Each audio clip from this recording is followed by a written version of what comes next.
آئیے سب سے پہلے بارگاہ رسالت آپ صلی اللہ علیہ وسلم میں درود و سلام پیش کریں۔ اللہم صلی علی سیدنا و شفیعنا و نبینا و حبیبنا و مولانا محمد مبارک وسلم صلاۃ و سلام علیک یا سیدی یا رسول اللہ صلی اللہ علیہ وسلم۔ جو خوش وقت پہنچا مدینے کے اندر، جو خوش وقت پہنچا مدینے کے اندر، وہ پہنچا کرم کے خزینے کے اندر۔ ترانے نبی کی ولادت کے گاؤ لگے آگ نزدیک سینے کے اندر۔ اور اعلیٰ حضرت امام اہل سنت فاضل بریلوی رضی اللہ تعالیٰ عنہ عرض کرتے ہیں، سرور کہوں کہ مالک و مولا کہوں تجھے، سرور کہوں کہ مالک و مولا کہوں تجھے، باغ خلیل کا گل زیبا کہوں تجھے۔ آج مجھے مارواڑی میں تقریر نہیں کرنی ہے کیونکہ خطیب مارواڑ موجود ہیں یہاں پہ، تھوڑی دیر اردو میں بولوں گا میں۔ حضرت سیدنا ابراہیم علیہ السلام نے جب خانہ کعبہ کی تعمیر فرمائی، اس وقت آپ نے دعا فرمائی تھی، اور کیا دعا فرمائی؟ رب اجعل ھذا بلدا آمنا وارزق اہلہ من الثمرات۔ یہ دعا ابراہیم علیہ السلام نے خانہ کعبہ کے لیے فرمائی تھی۔ اے اللہ رب اجعل، اے اللہ بنا دے ھذا اس جگہ کو، کیا بنا دے؟ بلدن آمنا، امن والا شہر بنا دے۔ تو یہ خانہ کعبہ کی جو بہاریں نظر آ رہی ہیں، یہ سرکار ابراہیم علیہ السلام کی دعا کا صدقہ ہے۔ ھذا بلدن آمنا وارزق اہلہ من الثمرات۔ اے اللہ اس خانہ کعبہ کو امن والا شہر بنا دے، سکون والا شہر بنا دے، چین والا شہر بنا دے، اور یہاں کے رہنے والوں کو رزق ہی رزق عطا فرما۔ آج خانہ کعبہ میں جو بہاریں ہیں وہ کسی جو ہے سمجھدار سے پوشیدہ نہیں ہے، کسی صاحب ایمان سے پوشیدہ نہیں ہے، تو یہ سب حضرت ابراہیم علیہ السلام کی دعاؤں کا صدقہ ہے۔ آج جس آقا مولا صلی اللہ علیہ وسلم کی آمد کا ہم ذکر جمیل کر رہے ہیں، وہ بھی سرکار ابراہیم علیہ السلام کی اولاد ہے، آپ کی نسل پر۔ اور محبوب کا اور محب کا انداز دیکھیے۔ اصحاب فیل کا واقعہ پیش آیا، اصحاب فیل کا واقعہ کہ خانہ کعبہ کو ڈھانے ایک ظالم پہنچا تھا۔ سورہ کہف اس کی گواہ ہے۔ قرآن عظیم میں آیا الم تر کیف فعل ربک باصحاب الفیل۔ خانہ کعبہ کا جب واقعہ پیش آیا، اس وقت ہمارے نبی دنیا میں بظاہر موجود نہیں تھے، سب کو معلوم۔ خانہ کعبہ کا واقعہ جو پیش آیا یہ حضور کی ولادت سے 55 دن پہلے کا واقعہ ہے، مگر اس کے باوجود اللہ فرماتا ہے الم تر کیف، اے محبوب کیا آپ نے نہیں دیکھا؟ ارے یہ جملہ کب کہا جاتا ہے؟ جب کسی نے دیکھا، جب کسی نے دیکھا۔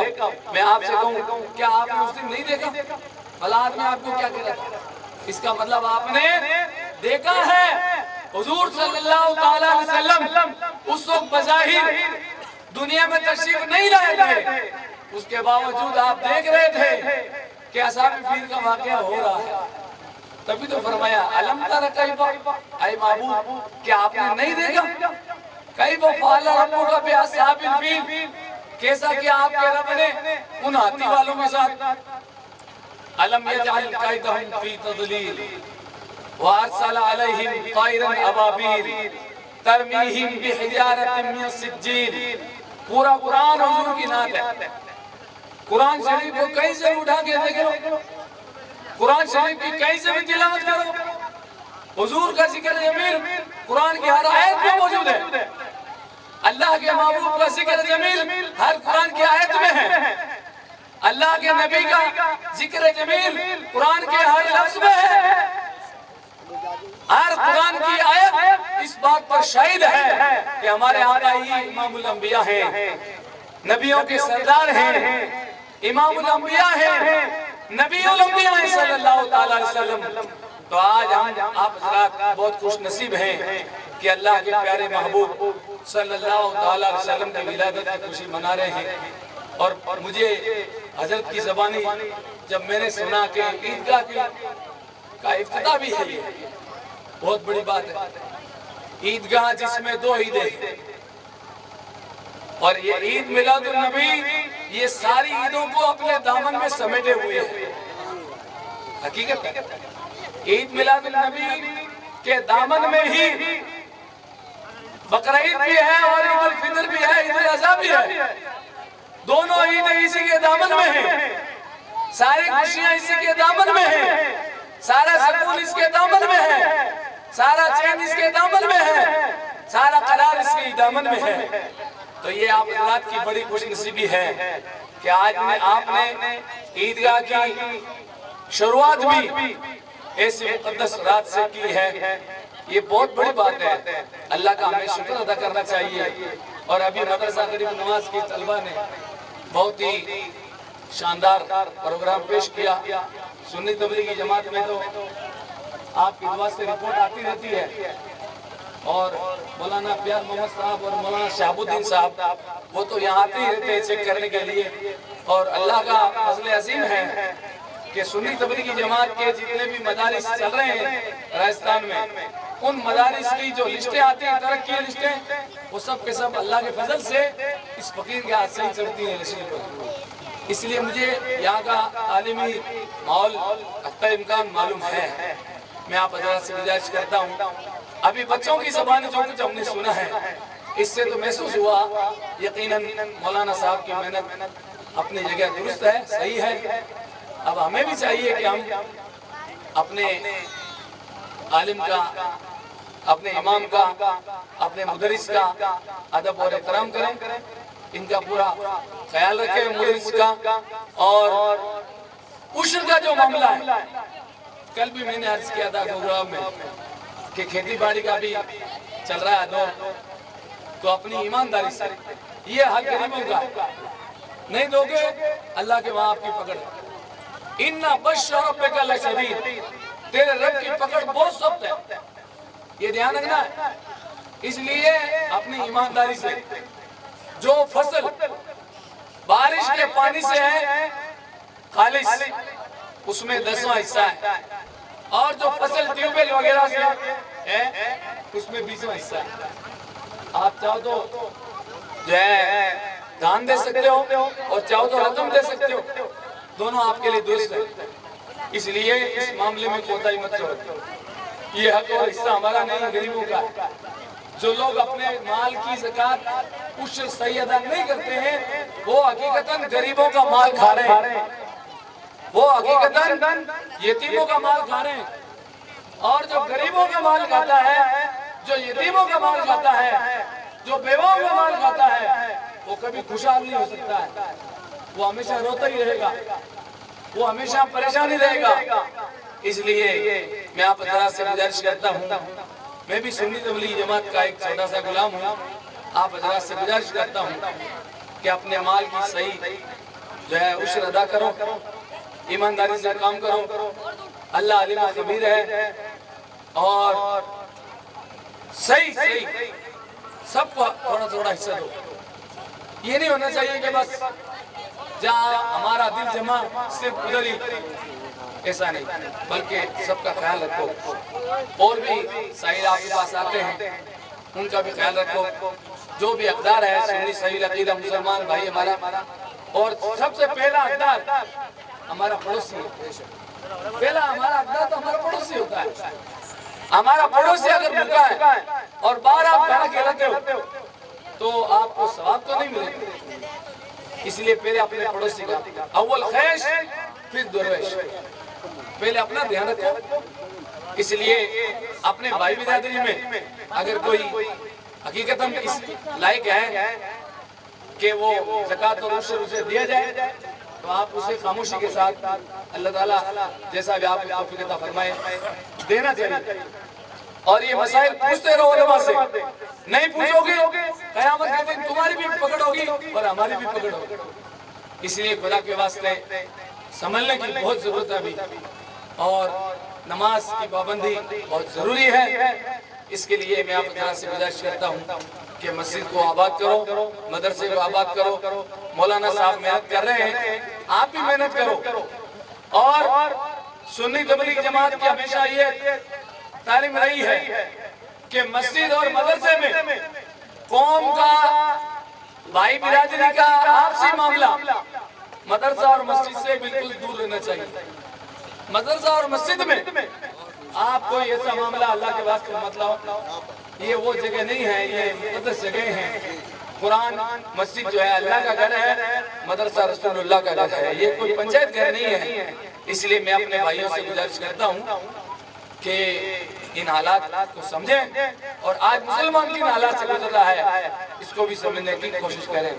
اللہ تبارک و تعالی ہمیں ہوش و حواس عطا فرمائے. اور سنی تبلیغ جماعت کا یہی پیغام ہے کہ آپ اپنے ابھی جو مال کا عشر کا جو معاملہ چل رہا ہے اس کو ایمانداری سے ادا کرو.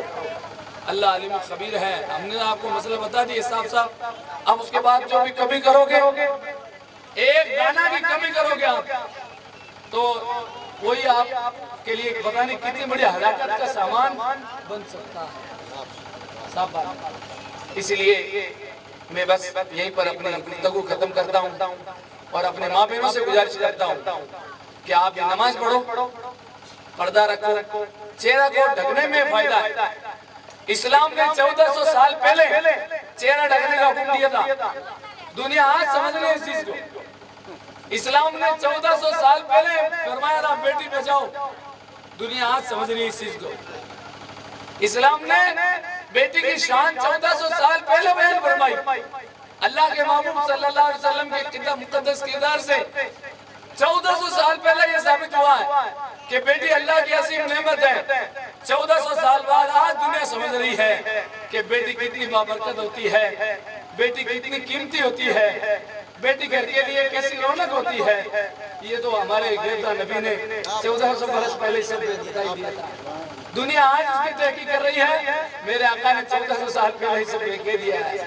تو سب حضور کا فرمان ہے. پر ایک بات یاد رکھنا, دنیا کے حکیم لوگ چاہے کچھ بھی دعویٰ کریں, سچائی یہی ہے جو کچھ بول رہے ہیں یہ بھی مصطفیٰ جان رحمت ہی کا فیضان ہے. چاہے اس کو کوئی مانے یا نہ مانے, یہ سب اسلام کی مہربانی ہے, یہ سب اسلام کا کرم ہے, یہ سب اسلام کی نورانیت پھیل رہی ہے دنیا میں. آج اس نورانیت کا نام کوئی کسی بھی طرح سے بدل دو, کوئی کچھ بھی نام رکھو, اس کی مرضی ہے. باقی جو کچھ آج باہر نظر آ رہی ہے اور لوگوں کے ہوش و حواس بیدار ہو رہے ہیں, یہ بھی اسلام کی تعلیمات کی برکت ہے. میں آپ حضرات سے بس یہیں پر اپنی گفتگو ختم کرتا ہوں کہ آج کی مبارک رات آپ نے چنی ہے عیدگاہ کے جو ہے افتتاح کے لیے. بہت بڑی بات ہے, بہت مقدس اور باعظمت رات ہے. اس رات کا ہمیں احترام کرنا چاہیے. اور صبح ابھی حضرت نے جیسے فرمایا تھا کہ صبح جلدی اٹھو اور سرکار کی بارگاہ میں درود و سلام کی عرضی پیش کرو. اور ایک گزارش بھی کرتا ہوں کہ ایمان پر خاتمہ ہو ہمارا, یہ سب سے بڑی دعا ہے. اس سے بڑی کوئی دعا ہی نہیں ہے. غوث اعظم فرماتے ہیں رضی اللہ تعالیٰ عنہ, مومن کے لیے عید کا دن تو وہی ہے. مومن کے لیے عید کا دن وہی ہوگا کہ جب اس کا آخری کلمہ لا الہ الا اللہ محمد رسول اللہ, اس سے بڑھ کر کوئی بات نہیں. اللہ ہمیں دین پر قائم رکھے, دین پر ہی ہمارا خاتمہ ہو, اسلام پر ہمارا خاتمہ ہو. ہمارا آخری کلمہ لا الہ الا اللہ محمد رسول اللہ. آج کی مبارک رات میں اپنے لیے بھی ایمان پر ثابت قدمی کی دعا کرو, اور سب مومنین مومنات کے لیے دعا کرو, اور سب کے لیے مغفرت کی دعا کرو, سب کے لیے جو ہے عمر درازی کی دعا کرو, سب کے لیے رزق میں برکت کی دعا کرو. اللہ تعالیٰ ہمارے دعا کو قبول فرمائے. استغفر اللہ ربی من کل ذنب و اتوب الیہ. السلام علیکم.